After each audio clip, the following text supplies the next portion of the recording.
All right. From your video, things were looking pretty good. Got your file open here.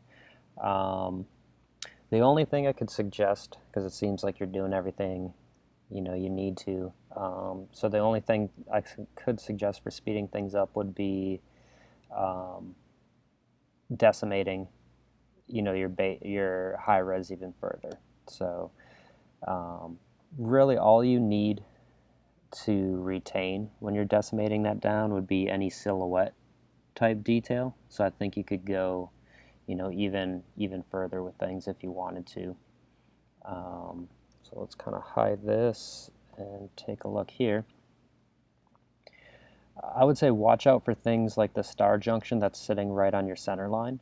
So I would even put maybe one more row of polygons to each side to kind of buffer that. Um, it seems like you're making some good choices throughout. When you get to the end, I think we mentioned this before, but you'll open up the mouth and nose cavities, extrude those in so they can be functional later on.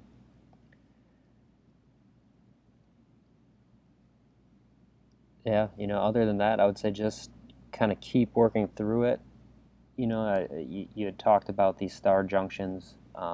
Usually, the only way to get rid of star junctions is to, come up with kind of a buffer, if you will, which means more polygons in between them. So a lot of times when we go really light in an area, we have a lot of change in flow and directions. That's what's going to give us the star junction. So for instance, if you were to put a loop that goes all the way around in between this row and this row, right, you're going to cut up that star junction. So anytime you're seeing a star junction, if you add detail in between that, it's gonna reduce it. So you could delete some polygons and append in between, do some separating, or you could kind of hand cut, to get rid of that. So yeah, this guy, I'd say, adding more detail through here, you can help get rid of that guy. I'm not as worried about this guy. You could get rid of it, or make it reduced at least, so it's not so many edges going into one spot. So you may want to work on that as well.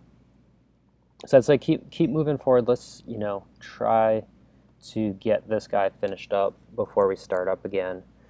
Um, my ultimate goal for you would be starting a whole another character when you hit portfolio 6. So if you have time, I'll work with you. So continue to just submit the way that you have been and just submit for a critique. And I'll give you a weekly critique and we can progress forward because we'd still need UVs, texture, and then XGen for this guy to kind of finish him off. So let me know if you want to keep working on it. Otherwise, try to at least finish topology and edge flow before you hit the next portfolio class.